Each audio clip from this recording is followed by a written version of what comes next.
Ferguson. Welcome back. We're in our second episode of Why Are We So Different as part of our Family Matters series. So we're just exploring different personality types. We're discovering why we are the way we are. We're discovering that God has made us all different for a reason. That we have some people that are task-oriented, some people that are people-oriented, some people that are slower-paced, and some people that are faster-paced. We've discovered that the different personality types incorporate like how we approach information. Do we think of things optimistically, naturally, like whenever we hear something new? Do we think of it, oh yeah, great, or no, wait a minute, let me check that out. And on our problem solving, are we aggressive and it's like do it, while you're learning, or wait a minute, let me do the research first, let me go to school, etc., etc. Or, taking risk. Do we like risk? Do we jump in the deep end before we learn how to swim? Or do we, we wade into the kiddie pool and then we learn how to swim and then we go to the deep end? And then just how do we like change in life? Do we like change or not really? And so those are the basic components that we've talked about before. But now I want to kind of dive into each one of these quadrants.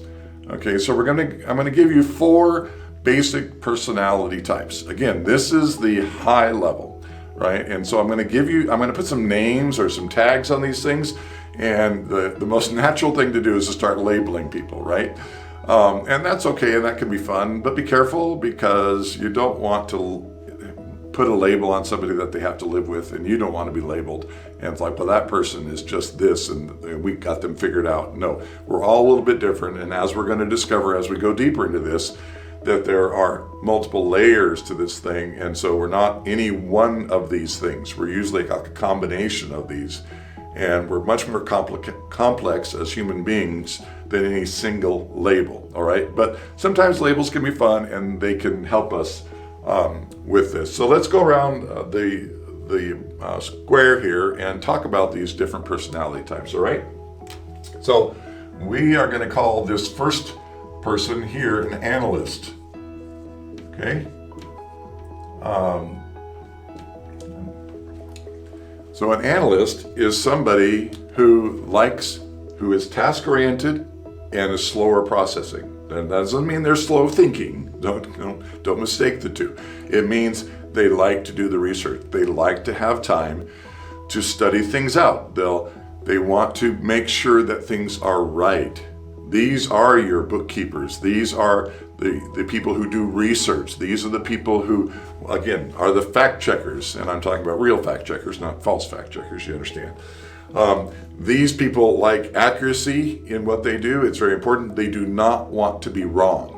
Okay, that's one of their key things, is that they just don't want to be wrong. Being wrong is like, no, that would be like the worst thing, to be wrong, right? And so, they want things to, like I say, to be able to have the time to study and be able to say, all right, where is this true? Where is that not? What kind of information do I need to assess this thing, right? So they're also going to come in problem solving, those are the people that are going to want to research, right? They're the ones that are going to want to make sure that we got all the parts and so on and so forth. And I heard somebody describe, an analyst would be somebody who, let's say, gets a new barbecue and, in a box. So they get it delivered to home and, they have to do the assembly themselves. And so the instructions say, before you get started, make sure that you have all your parts. So the analyst is going to, pull everything out of the box, separate it. They're actually going to count the bolts and the nuts and so on and so forth, and they're going to lay them all out, and they're going to determine whether they have everything they need to, put the thing together. And they're going to read through all the instructions, right?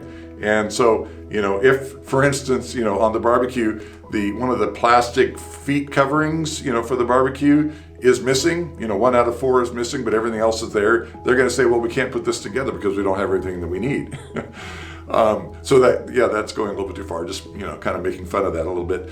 But, an analyst is the person you count on to make sure that, things are accurate, that things are right. And these are very faithful people. These are people that will show up and do the same job over and over again. These are the people that understand what it means to be, on time, and the stipulations of the job. These are the people that you want writing your policies and procedures.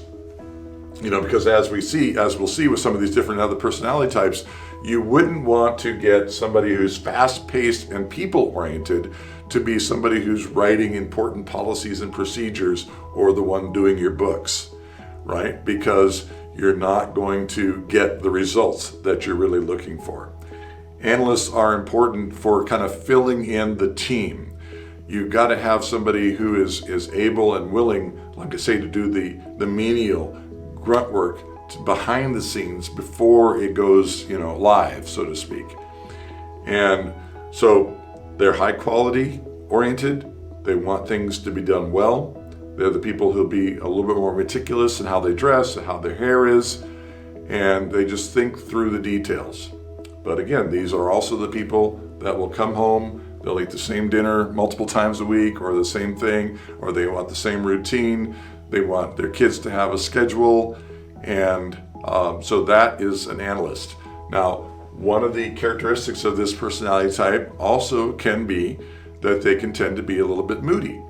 And it's because they have, in some cases, a more pensive nature, because they like to research, because they're not fast movers, and they don't like a lot of change. They're rather pensive. They think deeply. So these are deep thinkers that can be very creative. So we're not just talking about like boring stuff. For those of you who might think it's boring, like accounting and things, it can also be, like I say, the very creative. The artists come out of this category, not exclusively, but many times you're artists. You're both musicians and painters and sculptors and things, are analysts who think deeply, who love the detail. They can see things that you and I might miss in something. Like, how did Michelangelo see the David statue in a block of marble, right? It's because he could sense it, he could feel it, he could look deeply at it and have something come alive in his mind about that, right? So that's what an analyst is, and I'm sure that you know somebody that's an analyst in your life. And if you're working with them, you might think, if you're fast-paced and they seem to be a little bit slow, don't judge them. Take time to appreciate the fact that somebody's taking the time to work out the details. Somebody's taking the time to fact check. Somebody's taking the time to plan and to write policies and procedures that will allow things to go forward. Or if at home, this is the person that makes sure that, the cupboards are full of the things that you want and need in your home. These are the persons that more easily and more quickly make sure the bills are paid. And so everybody needs a good analyst in their family or in their life. And if you've got an analyst, give them some love and just thank them for who they are and who God has made them to be. All right? If you like what you're seeing, here's some previous videos you can watch. Otherwise, subscribe, click the bell, and until next time.